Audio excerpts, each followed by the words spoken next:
중국 교육부가 충격에 빠졌습니다. 초등학생 문해력 격차 3배, 학습 시간 수천 시간 차이, 전문가들은 문자 구조의 한계라 단정했죠. 그런데 한 나라의 문자가 이 공식을 완전히 뒤집었습니다. 24가의 기호, 조합만으로 모든 소리 표현 가능. 세계 언어학자들이 과학적 기적이라 부른 그 시스템. 지금 중국 연구자들이 그 구조를 분석하기 시작했습니다. 지금부터 한글 학습 속도, 중국 교육계를 뒤흔들다의 충격 실화 시작합니다. 저는 베이징 교육과학연구원 산하문해력발달센터에서 12년째 아동 문자 학습을 연구하고 있습니다. 2019년 가을이었습니다. 교육부 주관학술회의에서 발표된 보고서 하나가 회의장을 무겁게 만들었죠.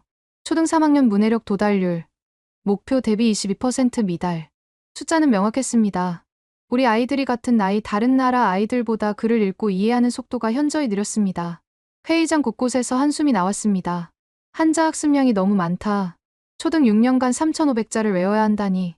형태 발음 의미를 동시에 암기해야 하는 구조 자체가 문제다. 저 역시 같은 생각이었습니다. 한자는 표의 문자입니다. 글자 하나하나가 독립된 의미 단위죠. 그래서 새로운 글자를 만날 때마다 처음부터 다시 배워야 합니다. 규칙이 없습니다. 패턴이 없습니다. 오직 암기뿐입니다. 제 연구팀은 2017년부터 3년간 베이징, 상하이, 광저우 초등학생 8,400명을 추적 조사했습니다. 결과는 예상보다 심각했습니다. 1학년 입학 후 기본 문해력 도달까지 평균 26개월. 같은 기간 영어권 아동은 평균 9개월이었습니다. 약 3배 차이였죠. 이건 아이들 문제가 아니야. 문자 구조의 문제야. 동료 왕 교수가 말했습니다. 그는 30년간 비교 언어학을 연구한 학자였습니다. 그날 그가 꺼낸 한마디가 제 연구 방향을 완전히 바꿔놓았습니다. 음소 문자를 연구해봐. 특히 한글을. 한글. 저는 한국 드라마를 몇 편 본 적은 있었지만 한글 구조에 대해선 전혀 몰랐습니다. 그저 동그라미와 선들이 조합된 문자 정도로만 생각했죠. 하지만 왕 교수는 확신에 차 있었습니다. 한글은 세계에서 가장 과학적인 문자야. 학습 속도가 우리보다 압도적으로 빠르거든. 그날 밤, 저는 한글에 대한 논문을 검색하기 시작했습니다. 그리고 충격을 받았습니다. 한글 기본 자모는 단 24개, 자음 14개, 모음 10개. 이 24개로 모든 한국어 소리를 표현한다는 겁니다. 더 놀라운 건 학습 시간이었습니다.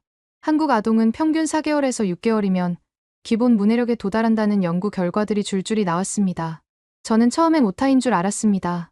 26개월도 아니고 6개월? 믿을 수 없었죠.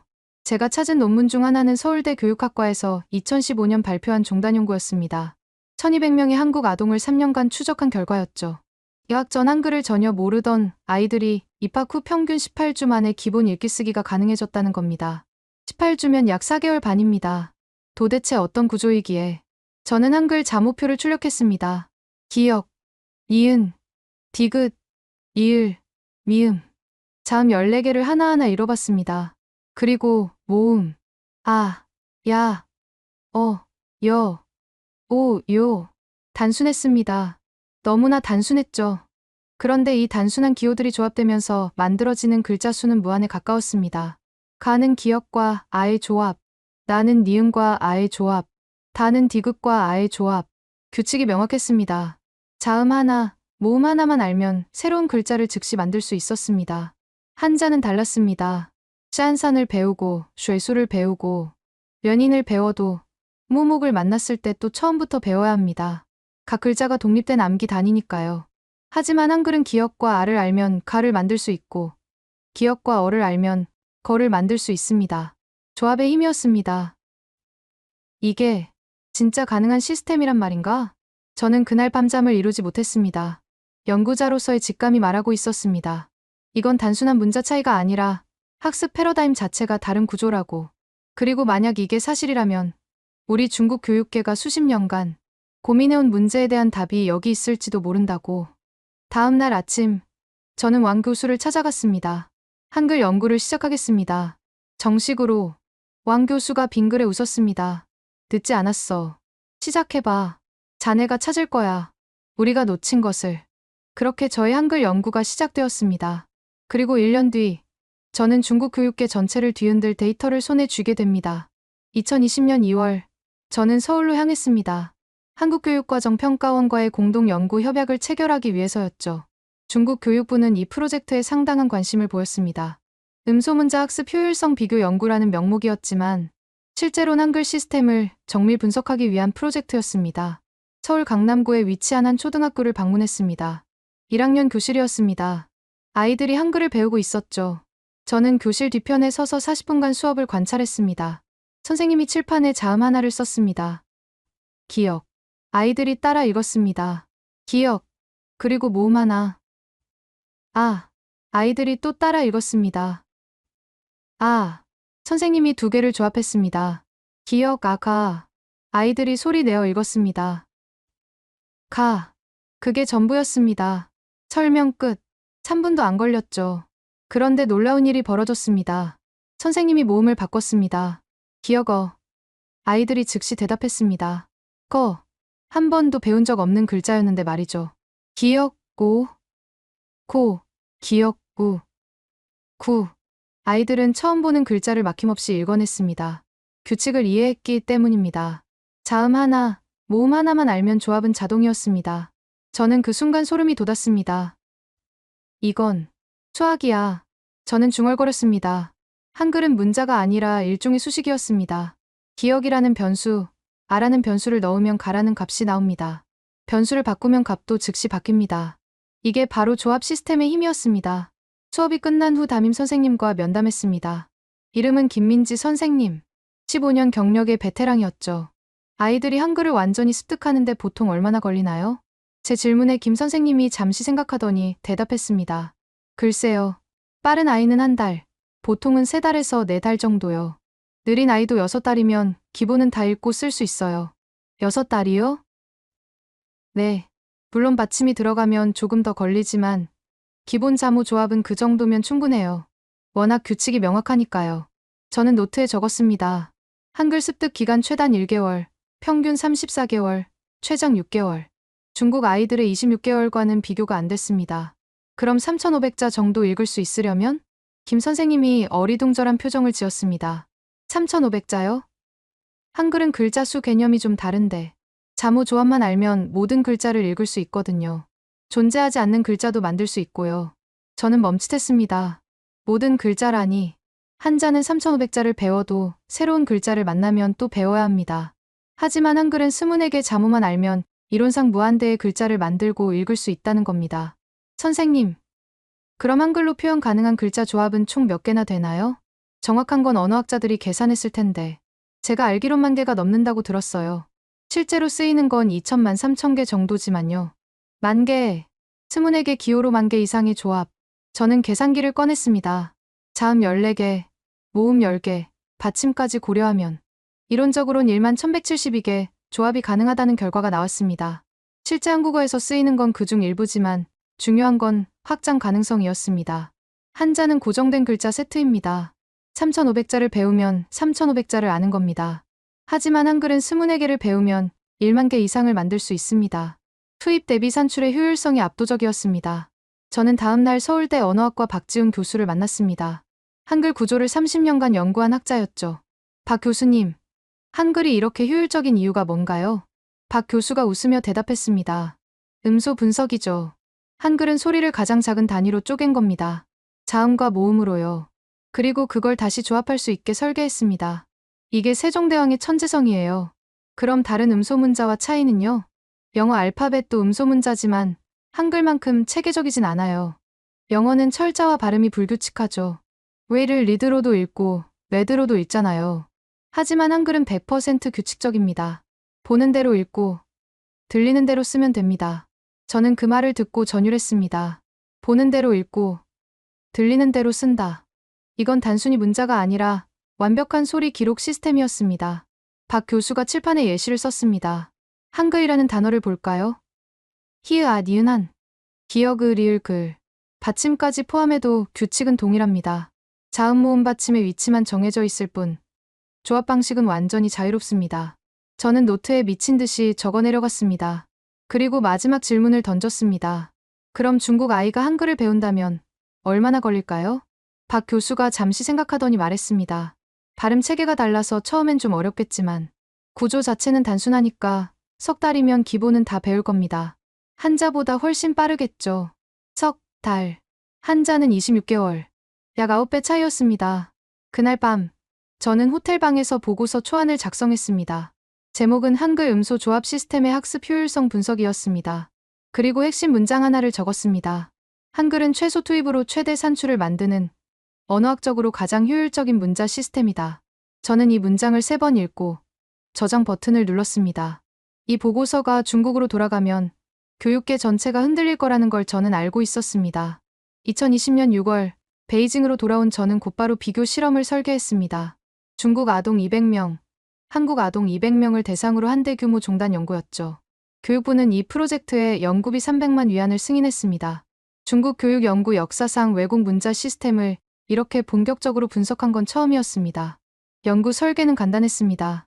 양국 아동의 문자 학습 과정을 12개월간 추적하고 매월 문해력 테스트를 실시하는 겁니다. 측정 항목은 4가지였습니다. 글자 인지 속도, 읽기 정확도, 쓰기 속도, 새로운 글자 습득 능력. 8월 첫 번째 데이터가 나왔습니다. 입학 후 1개월 차. 한국 아동의 평균 글자 인지 개수 340개, 중국 아동 87개.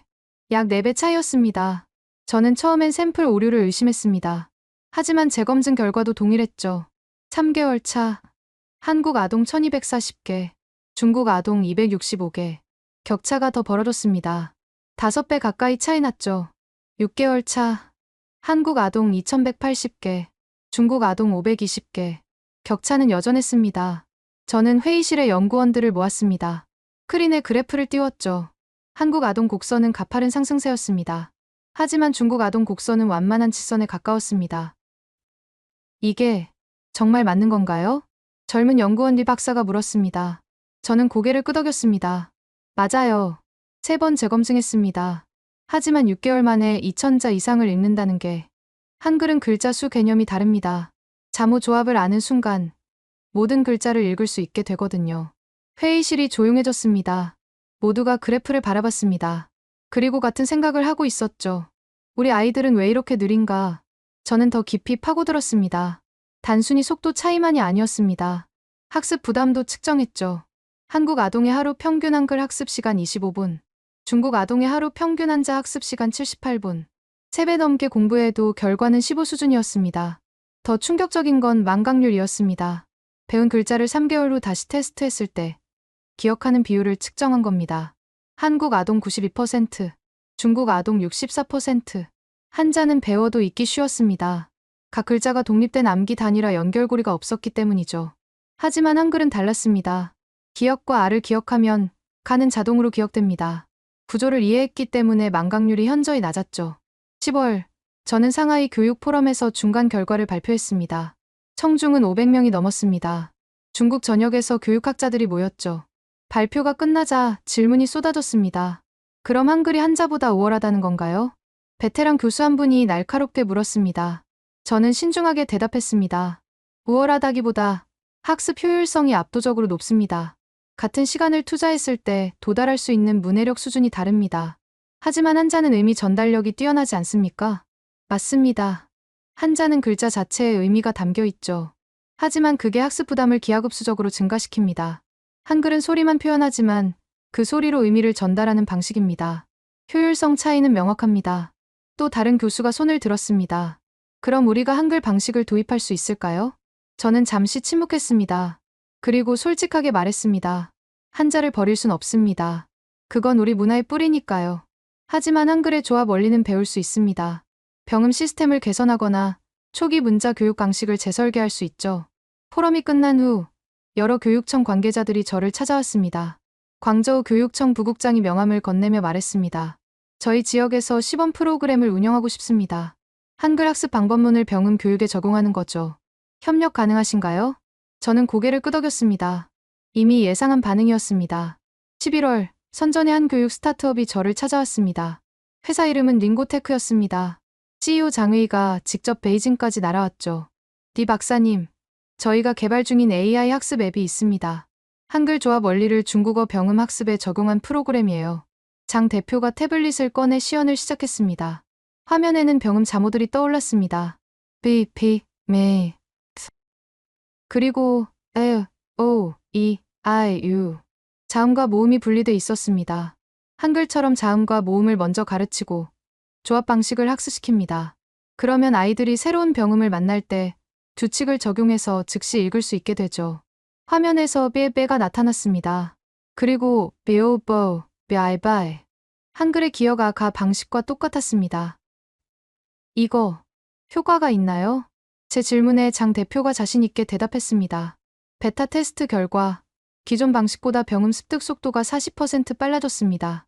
아이들이 규칙을 이해하니까 암기 부담이 줄어든 거죠. 40%. 저는 숫자를 노트에 적었습니다.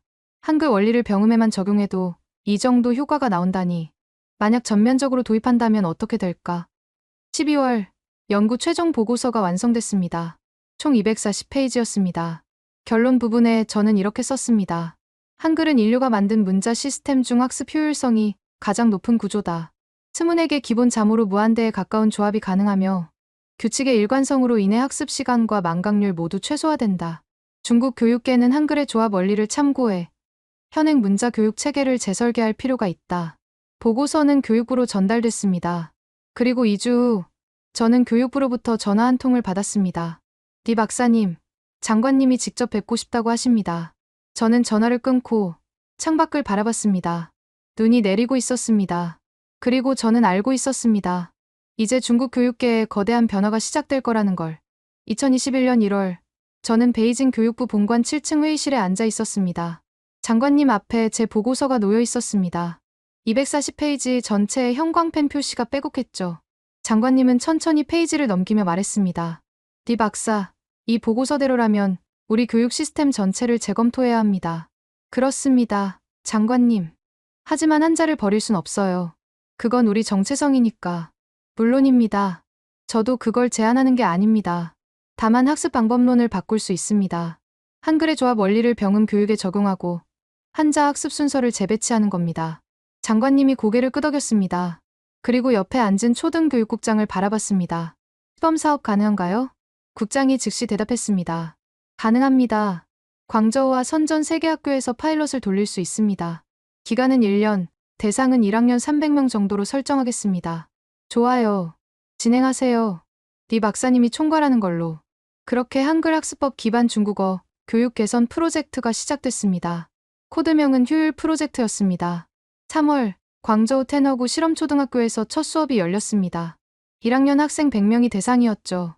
교사는 리메이 선생님. 20년 경력의 베테랑이었지만 이번 수업 방식은 처음이었습니다.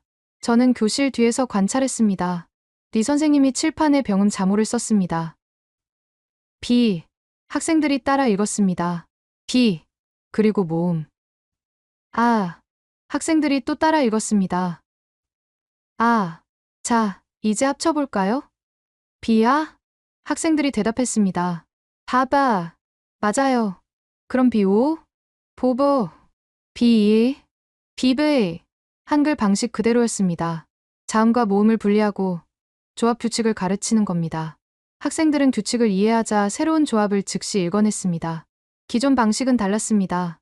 빼를 통째로 외우고, 뿌를 통째로 외우고, 빠를 통째로 외웠죠. 규칙이 아니라 암기였습니다. 하지만 한글 방식은 띠와 모음의 조합 원리를 이해하면 모든 경우의 수를 만들 수 있었습니다. 수업이 끝난 후 리 선생님이 저를 찾아왔습니다. 리 박사님, 아이들 반응이 놀라워요. 이해가 빠르고 질문도 적어요. 규칙이 명확하니까 헷갈릴 게 없는 거죠. 얼마나 빨라졌나요? 기존엔 병음 전체를 가르치는데 8주 걸렸어요. 그런데 이 방식으론 4주면 될 것 같아요. 절반이요. 4주. 저는 숫자를 기록했습니다. 50% 시간 단축. 예상보다 효과가 컸습니다. 5월, 첫 평가 결과가 나왔습니다. 시범학급 학생들의 병음 정확도 평균 94점. 일반 학급 평균 76점. 18점 차이였습니다. 더 놀라운 건 응용, 능력이었습니다. 처음 보는 병음 조합을 읽는 테스트에서 시범학급은 89점. 일반 학급은 52점이었죠. 규칙을 이해한 아이들은 새로운 상황에도 즉시 적응했습니다. 소문이 퍼지기 시작했습니다. 학부모들 사이에서 한글 방식 수업이 효과가 있대요라는 이야기가 돌았죠. 다른 학교에서 문의가 들어왔습니다. 우리 학교도 도입할 수 있나요? 6월, 선전의 교육 테크 기업들이 움직이기 시작했습니다. 링고테크는 한글 원리 기반 병음 학습 앱을 정식 출시했습니다. 이름은 피님 마스터였습니다. 출시 한 달 만에 다운로드 50만 건을 돌파했죠. 앱스토어 교육 카테고리 1위였습니다. 리뷰가 쏟아졌습니다. 우리 애가 3주 만에 병음을 다 배웠어요. 기적 같아요. 규칙이 명확해서 아이가 스스로 연습해요. 학원 안 보내도 될 것 같아요. 경쟁 업체들도 뛰어들었습니다. 스마트 병음, 피닝고고, 병음 천재. 한 달 사이 유사 앱이 12개나 출시됐습니다. 모두 한글의 자모 조합 원리를 적용한 프로그램들이었죠. 시장이 반응했습니다. 중국 교육 콘텐츠 시장은 연간 500억 위안 규모였습니다. 그중 10%만 한글 방식으로 전환돼도 50억 위안 시장이었죠. 투자자들이 움직였습니다. 7월, 저는 상하이 교육 박람회에 초청받았습니다. 부스 150개가 모여 있었습니다. 그중 30개 이상이 한글 학습법 적용을 전면에 내세웠습니다. 교재, 앱, 온라인 강의, AI 튜터, 모두 한글의 조합 원리를 중국어 교육에 접목한 상품들이었습니다. 한 출판사 부스에서 신간 교재를 봤습니다. 제목은 한글처럼 배우는 병음이었습니다. 표지에는 한글 자모표와 병음 자모표가 나란히 인쇄돼 있었죠. 편집자가 저를 알아보고 다가왔습니다. 디 박사님, 이 교재 박사님 논문을 기반으로 만들었어요. 출시 2주 만에 8만 부 팔렸습니다. 8만 부요? 네. 학부모들 반응이 뜨거워요. 왜 진작 이렇게 안 가르쳤냐는 문의가 쏟아지고 있어요. 저는 교재를 펼쳐봤습니다. 한 장은 자음과 모음 분리 학습, 2장은 조합 원리, 3장은 응용 연습. 완전히 한글 교육 방식이었습니다. 단지 한글이 병음으로 바뀌었을 뿐이죠. 8월, 더 큰 움직임이 있었습니다. 중국 최대 사교육 기업 신동방이 한글 방식 병음 특강을 전국 200개 지점에서 동시 개설했습니다. 수강생 모집 공고가 나간 지 3일 만에 정원 5,000명이 마감됐죠. 학부모들은 대기자 명단에 이름을 올렸습니다. 신동방 교육연구소장이 저에게 연락했습니다. 디 박사님, 우리 강사 200명에게 한글 학습법을 교육해 주실 수 있나요? 컨설팅 비용은 협의 가능합니다. 저는 제안을 받아들였습니다. 단, 조건이 있었습니다. 효과를 과장하지 마세요. 이건 만능이 아닙니다. 단지 병음 학습 방법론일 뿐입니다. 물론입니다. 우리도 과학적 근거가 중요하다고 생각합니다. 9월, 베이징대 교육학원에서 학술 세미나가 열렸습니다. 주제는 한글 학습법의 중국 적용 가능성이었습니다. 참석자 300명. 언론사 12곳이 취재를 나왔습니다. 제가 기조 발표를 했습니다. 제목은 음소 조합 원리가 바꾸는 중국 문자 교육이었습니다. 발표가 끝나자 질문이 쏟아졌습니다. 한글이 중국어보다 우월하다는 건가요? 한 교수가 날카롭게 물었습니다. 저는 단호하게 대답했습니다. 아닙니다. 우월성이 아니라 효율성 차이입니다. 한글은 학습 도구로서 최적화된 구조를 갖고 있습니다. 우리는 그 원리를 배워야 합니다. 자존심이 아니라 아이들을 위해서요. 회의장이 조용해졌습니다. 그리고 박수가 터져 나왔습니다. 세미나가 끝난 후 여러 대학에서 공동 연구 제안이 들어왔습니다. 칭화대, 베이징대, 푸단대 모두 한글 학습법 연구센터를 설립하겠다는 계획이었습니다. 저는 그날 밤 호텔로 돌아와 창밖을 바라봤습니다. 베이징 야경이 펼쳐져 있었습니다. 그리고 생각했습니다. 이제 시작이야. 중국 교육이 바뀌고 있어. 한글이라는 24개 기호로 이루어진 작은 문자 시스템이 14억 인구의 교육 방식을 흔들고 있었습니다. 그리고 저는 그 중심에 서 있었죠. 2021년 10월, 저는 예상치 못한 연락을 받았습니다. 중국과학원 뇌과학연구소 장펑 박사로부터였습니다. 그는 20년간 언어 습득과 뇌 활성화를 연구한 신경과학자였죠. 디 박사님, 한글 학습법 연구 결과를 봤습니다. 흥미롭더군요. 그런데 저희가 한 가지 실험을 제안하고 싶습니다. 어떤 실험이죠? 뇌 영상 촬영입니다. 한자를 배울 때와 한글을 배울 때 아이들 뇌가 어떻게 다르게 반응하는지 보는 겁니다. fMRI로요. 저는 즉시 동의했습니다. 교육학적 효과는 이미 증명됐지만 뇌과학적 근거까지 확보한다면 그건 완전히 다른 차원의 증거였습니다. 11월, 실험이 시작됐습니다. 참가자는 베이징 초등학교 1학년생 60명이었습니다. 30명은 한자 학습 그룹, 30명은 한글 학습 그룹. 모두 문자를 처음 배우는 아이들이었죠. 4주간 각각 한자와 한글을 배운 후 fMRI 촬영을 진행했습니다. 12월 중순, 첫 결과가 나왔습니다. 장 박사가 저를 연구소로 불렀습니다. 스크린에는 컬러로 표시된 뇌 영상이 떠 있었습니다. 빨간색과 노란색으로 밝게 빛나는 부분이 활성화된 영역이었죠. 디 박사님, 이걸 보세요. 장 박사가 첫 번째 이미지를 가리켰습니다. 한자 학습 시 뇌 활성화 패턴이었습니다. 한자를 읽을 때 뇌의 여러 영역이 동시에 활성화됩니다. 시각 피질, 의미 처리 영역, 기억 저장 영역. 최소 7개 영역이 동시에 작동해요. 글자 하나를 인식하는데 뇌가 엄청난 에너지를 쓰는 겁니다. 저는 고개를 끄덕였습니다. 예상한 결과였습니다. 한자는 형태 발음 의미를 동시에 처리해야 하니까요. 그런데 한글은 다릅니다. 장 박사가 두 번째 이미지를 띄웠습니다. 한글 학습 시 뇌활성화 패턴이었습니다. 한글을 읽을 때는 주로 청각 피질과 운동 영역만 활성화됩니다. 34개 영역이죠. 소리를 듣고 조합하고 발음하는 과정만 있으니까요. 뇌 부담이 절반 이하입니다. 저는 두 이미지를 비교했습니다. 차이가 명확했습니다. 한자는 뇌 전체가 빨갛게 빛났지만 한글은 특정 영역만 활성화돼 있었죠. 그럼 이게 학습 속도 차이로 이어지는 건가요? 그렇습니다. 뇌가 적게 일할수록 학습은 빨라집니다. 에너지 효율이 높아지니까요. 한글은 뇌에게 쉬운 문자인 겁니다. 장 박사가 다음 데이터를 보여줬습니다. 학습 후 4주 뒤 재촬영한 결과였습니다. 더 놀라운 건 이겁니다. 한글을 배운 아이들은 4주 후에도 같은 영역만 활성화됩니다. 패턴이 고정됐어요. 자동화된 거죠.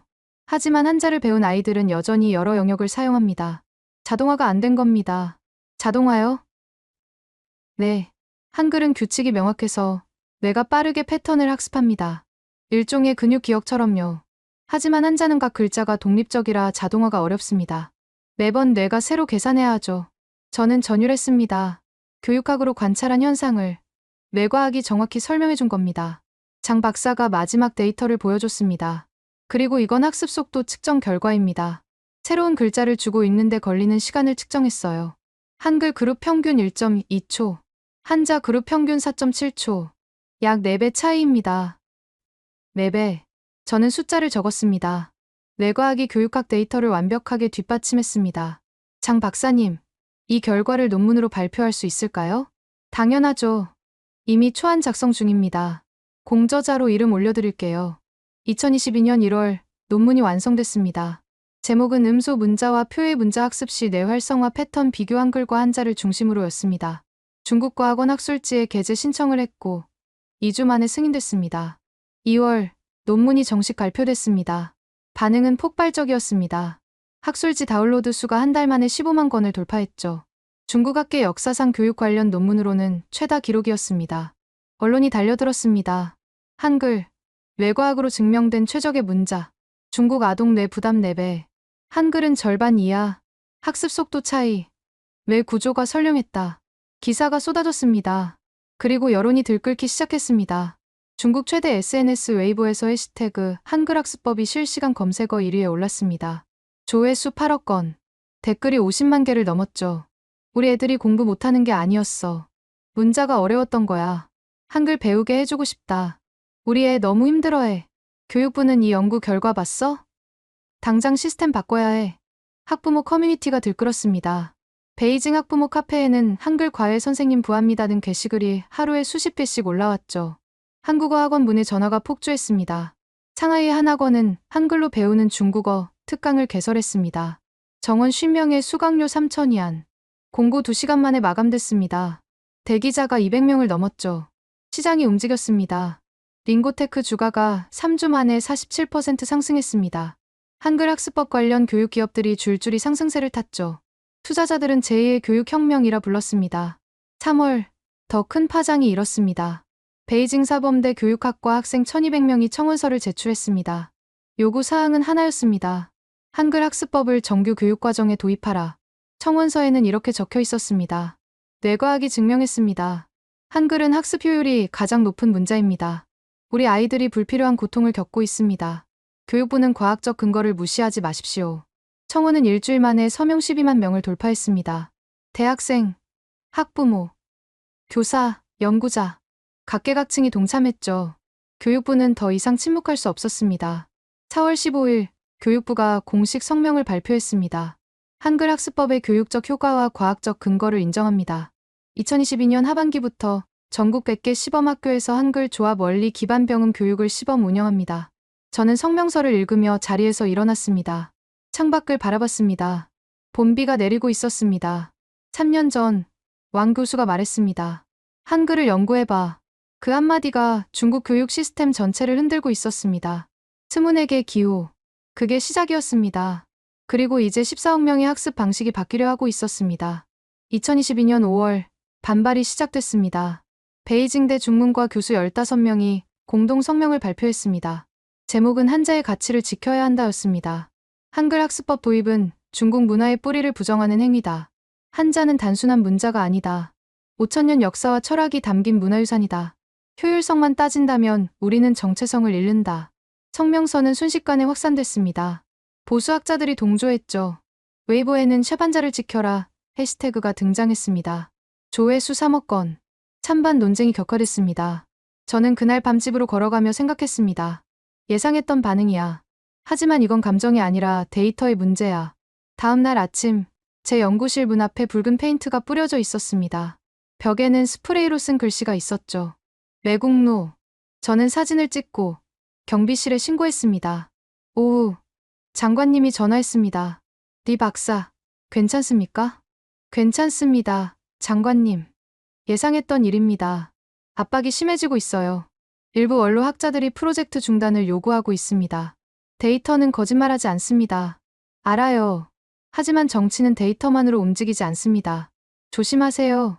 전화를 끊고 저는 창밖을 바라봤습니다. 폭풍이 몰려오고 있었습니다.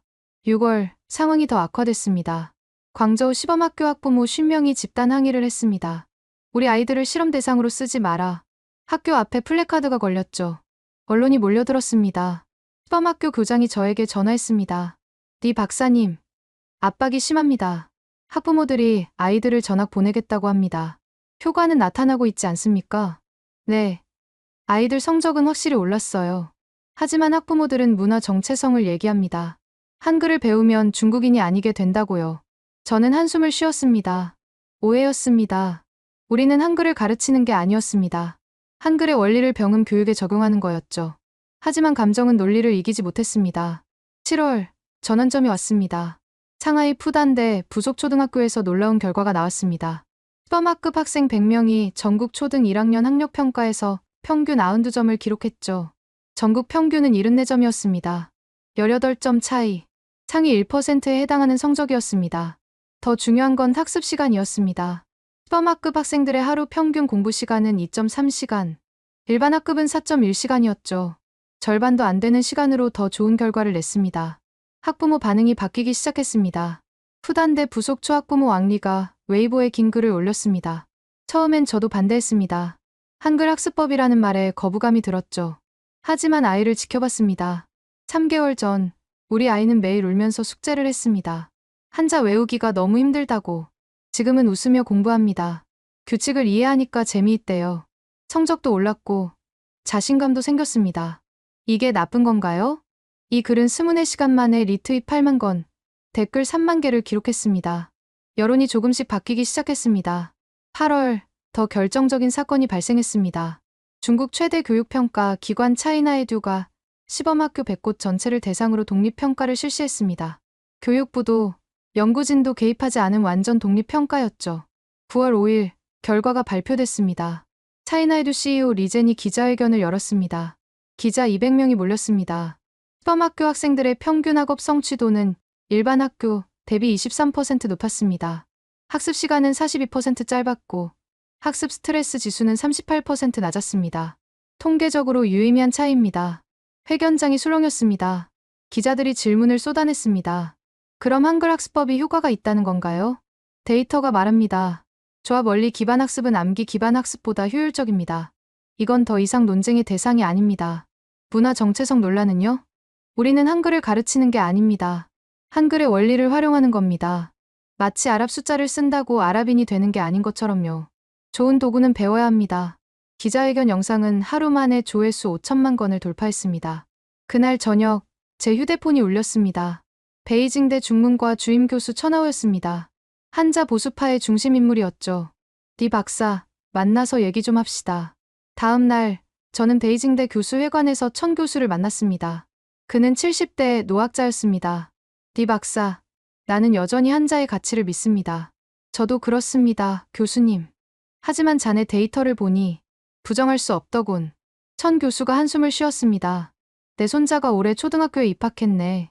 매일 밤 한자 쓰기 숙제하느라 온다네. 어제 손자가 그러더군.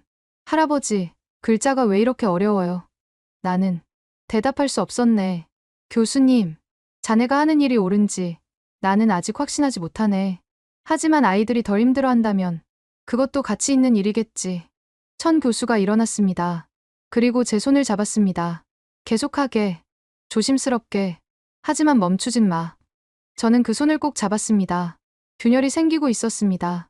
보수파 내부에서도 변화가 시작된 겁니다. 10월, 교육부가 움직였습니다.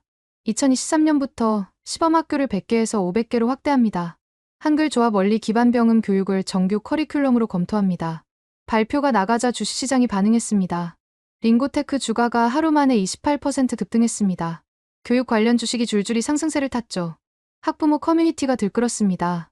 우리 지역도 시범학교 선정되나요? 시범학교 전학 가능한가요? 한글 학습법 교재 어디서 구할 수 있나요? 질문이 폭주했습니다. 수요가 공급을 압도했습니다. 저는 그날 밤 연구실에 혼자 앉아 있었습니다. 창밖으로 베이징 야경이 보였습니다. 빌딩 불빛들이 반짝였죠. 3년 전 서울 교실에서 본 그 장면. 아이들이 가, 거, 고, 구를 외치던 그 순간. 그게 이렇게까지 올 줄은 몰랐습니다. 저는 노트북을 열었습니다. 제목을 입력했습니다. 2023년 확대 시범 사업 계획안. 타이핑을 시작했습니다. 폭풍은 지나갔습니다. 이제 본격적인 변화가 시작될 차례였습니다.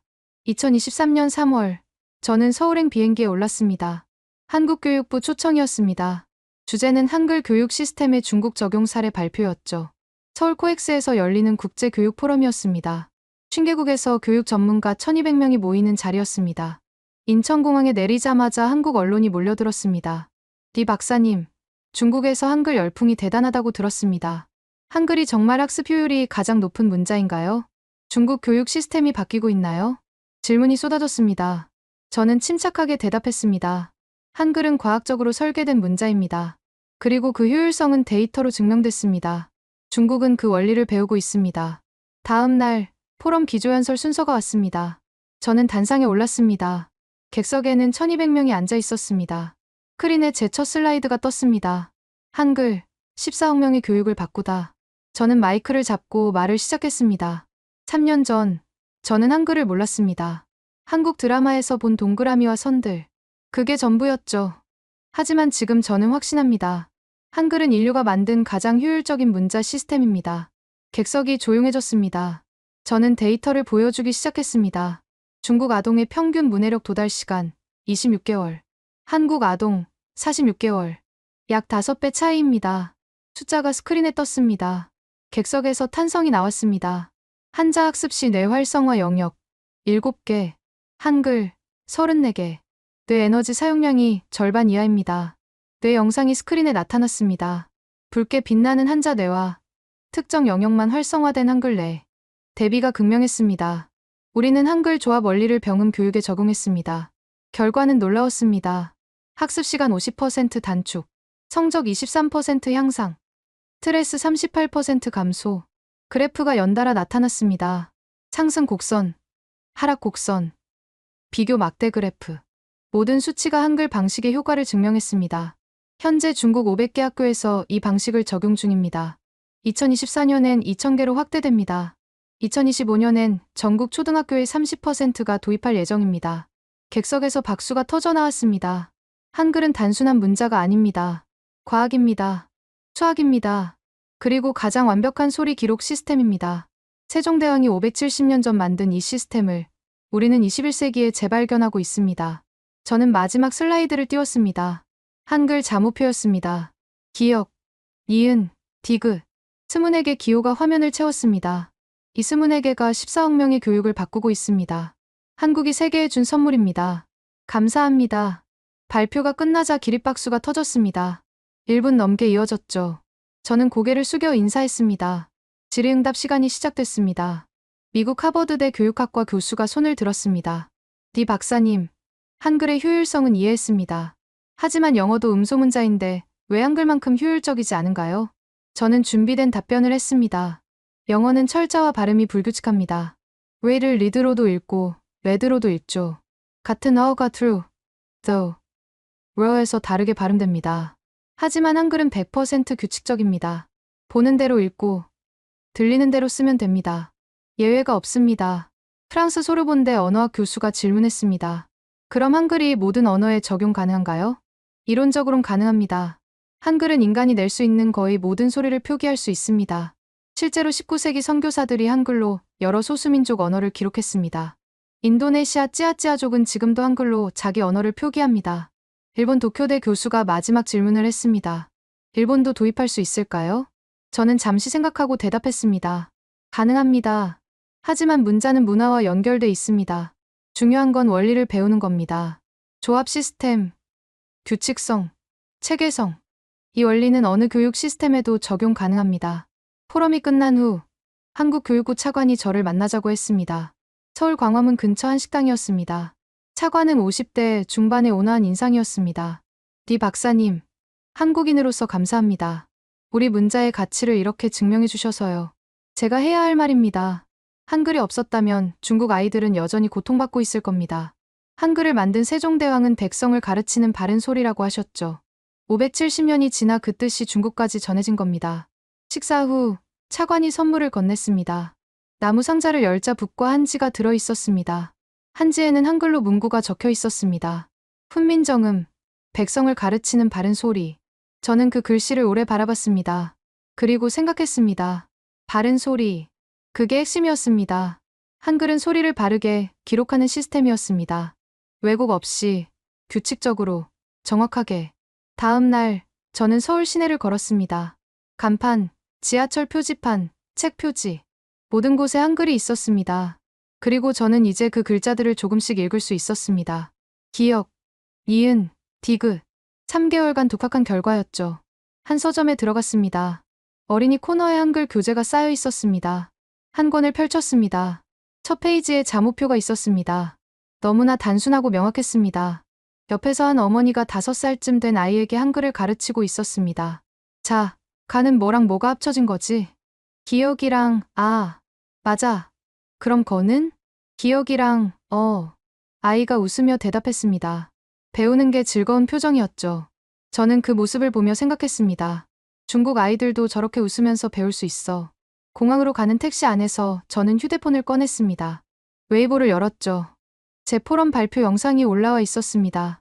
24시간 만에 조회수 3천만 건. 댓글이 10만 개를 넘었습니다. 자랑스럽다. 중국이 한글을 배우는 게 아니라 과학을 배우는 거다. 우리 애도 시범학교 보내고 싶다. 제발 전국 확대해줘. 한국에 감사해야 한다. 좋은 시스템을 만들어줘서. 댓글을 읽으며 저는 미소 지었습니다. 변화가 일어나고 있었습니다. 단순히 교육 방식만이 아니라 사람들의 인식이 바뀌고 있었죠. 비행기에 올랐습니다. 이륙 직전 창밖으로 서울 야경이 보였습니다. 빌딩 불빛들 사이로 한글 간판들이 빛나고 있었습니다. 저는 노트를 꺼내 한 문장을 적었습니다. 한글, 570년 만에 세계가 재발견한 과학. 그리고 덧붙였습니다. 이제 시작이다. 2024년 9월 베이징 인민대회당에서 역사적인 행사가 열렸습니다. 한중 교육 협력 포럼이었습니다. 중국 교육부 장관, 한국 교육부 장관, 양국 교육 전문가 500명이 모였죠. 주제는 한글 교육 시스템의 글로벌 확산이었습니다. 저는 무대 옆에 앉아 개회식을 지켜봤습니다. 중국 교육부 장관이 단상에 올랐습니다. 그는 준비된 원고를 읽기 시작했습니다. 3년 전, 우리는 한글 학습법 연구를 시작했습니다. 처음엔 회의적이었습니다. 하지만 데이터가 우리를 설득했습니다. 한글은 과학이었습니다. 그리고 그 과학이 우리 아이들을 구했습니다. 객석이 조용해졌습니다. 장관이 계속 말했습니다. 현재 중국 전역 2347개 초등학교가 한글 조합 원리 기반 교육을 시행 중입니다. 약 140만 명의 학생이 혜택을 받고 있습니다. 2025년까지 5,000개교로 확대됩니다. 전체 초등학교의 35%입니다. 숫자가 스크린에 떴습니다. 2347개교, 140만 명, 5,000개교. 저는 그 숫자들을 보며 전율했습니다. 3년 전 혼자 시작한 연구가 이렇게까지 커진 겁니다. 학습 시간은 평균 47% 단축됐습니다. 학업 성취도는 26% 향상됐습니다. 아이들의 스트레스 지수는 41% 감소했습니다. 이건 단순한 수치가 아닙니다. 140만 명 아이들의 웃음입니다. 객석에서 박수가 터졌습니다. 우리는 한국에 감사합니다. 570년 전 세종대왕이 만든 한글. 그 지혜를 21세기에 나눠주셔서 감사합니다. 이제 우리는 동반자입니다. 장관이 한국교육부 장관을 바라봤습니다. 한국 장관이 일어나 인사했습니다. 양국 장관이 악수했죠. 플래시가 터졌습니다. 오후 세션에서 제가 발표할 차례가 왔습니다. 저는 단상에 올라 마이크를 잡았습니다. 3년 전, 저는 서울의 한 초등학교 교실에 서 있었습니다. 아이들이 가, 거, 고, 구를 외치는 걸 봤죠. 그 순간 저는 깨달았습니다. 이건 마법이 아니라 과학이라고. 스크린에 서울 교실 사진이 떴습니다. 한글은 음소를 분석하고, 조합하고, 시각화한 시스템입니다. 말소리를 가장 작은 단위로 쪼개서 다시 합칠 수 있게 만든 겁니다. 이게 인류 문자 역사상 가장 혁명적인 발상이었습니다. 저는 데이터를 보여주기 시작했습니다. 2024년 현재 중국 시범학교 학생들의 평균 문해력 도달 시간은 8.2개월입니다. 3년 전 26개월에서 3분의 1로 줄었습니다. 하루 평균 학습 시간은 2.1시간, 기존 4.3시간의 절반입니다. 그래프가 나타났습니다. 극적인 하락 곡선이었죠. 하지만 더 중요한 건 이겁니다. 저는 다음 슬라이드를 띄웠습니다. 어린이들의 웃는 얼굴 사진들이었습니다. 아이들이 웃습니다. 배움이 즐겁다고 말합니다. 한자를 포기하지 않았습니다. 단지 배우는 방법을 바꿨을 뿐입니다. 한글의 원리로요. 저는 마지막 슬라이드를 띄웠습니다. 이제 우리는 다음 단계로 나아갑니다. 한중 공동교육연구센터를 설립합니다. 한글 원리를 전 세계 언어 교육에 적용하는 연구를 시작합니다. 베트남어, 태국어, 인도네시아어, 아시아 전역으로 확산시킬 겁니다. 객석에서 환호가 터졌습니다. 행사가 끝난 후 저는 한국교육부 장관과 개별 면담을 가졌습니다. 회의실에는 우리 둘만 있었습니다. 장관이 먼저 말했습니다. 리 박사님, 한국인으로서 정말 감사합니다. 우리 선조의 지혜를 이렇게 세계에 알려주셔서요. 감사할 건 제가 더 많습니다. 한글이 없었다면 중국 아이들은 여전히 고통받고 있었을 겁니다. 세종대왕께서 훈민정음을 만드실 때 이렇게 말씀하셨죠. 나라 말이 중국과 달라 한자와 서로 통하지 않으니 어리석은 백성이 말하고자 하는 바가 있어도 끝내 제 뜻을 펴지 못하는 사람이 많다. 내가 이를 불쌍히 여겨 새로 28글자를 만드니 사람마다 쉽게 익혀 날마다 쓰는데 편하게 하고자 할 따름이다. 장관이 원문을 암송했습니다. 저는 그 말을 들으며 수련해졌습니다. 사람마다 쉽게 익혀. 바로 그겁니다. 세종대왕의 목표는 교육의 민주화였습니다. 어려운 문자 때문에 배움의 기회를 잃는 사람이 없게 하는 것. 570년이 지나 그 정신이 중국에서 실현되고 있습니다. 저는 고개를 끄덕였습니다. 그리고 말했습니다. 한글은 이제 한국만의 것이 아닙니다. 인류의 자산입니다. 가장 과학적인 문자 시스템으로서 전 세계 교육을 바꿀 수 있습니다. 동의합니다. 그래서 한국 정부도 적극 협력하겠습니다. 한글 세계화 프로젝트에 연간 500억 원을 투자하기로 했습니다. 500억 원. 저는 숫자를 기록했습니다. 양국 정부가 본격적으로 움직이기 시작한 겁니다. 저녁, 환영 만찬이 열렸습니다. 대형홀에 1000명이 모였습니다. 중국 교육계 인사, 한국 대표단, 기업인, 학자들. 역사적인 순간을 함께하기 위해 모인 사람들이었죠. 만찬 중간, 깜짝 이벤트가 있었습니다. 베이징 실험초등학교 1학년 학생 30명이 무대에 올랐습니다. 모두 한글 조합 원리로 병음을 배운 아이들이었죠. 아이들이 합창을 시작했습니다. 노래는 훈민정음이었습니다. 한국 작곡가가 세종대왕의 정신을 담아 만든 곡이었죠. 중국 아이들이 한국어로 불렀습니다. 백성을 가르치는 바른 소리, 하늘과 땅과 사람의 조화. 아이들의 맑은 목소리가 홀을 가득 채웠습니다. 객석 곳곳에서 눈물을 닦는 사람들이 보였습니다. 저도 목이 메었습니다. 노래가 끝나자 기립박수가 터졌습니다. 5분 넘게 이어졌죠. 만찬이 끝난 후 저는 호텔 발코니에 나가 베이징 야경을 바라봤습니다. 휴대폰이 울렸습니다. 왕 교수였습니다. 제게 한글을 연구해봐라고 말했던 그 교수였죠. 리 박사, 오늘 행사 봤네. 자네가 해냈어. 교수님 덕분입니다. 교수님이 한글을 알려주지 않았다면. 아니야. 자네가 믿었기 때문이야. 데이터를 믿고, 과학을 믿고, 아이들을 믿었지. 그게 이 변화를 만든 거야.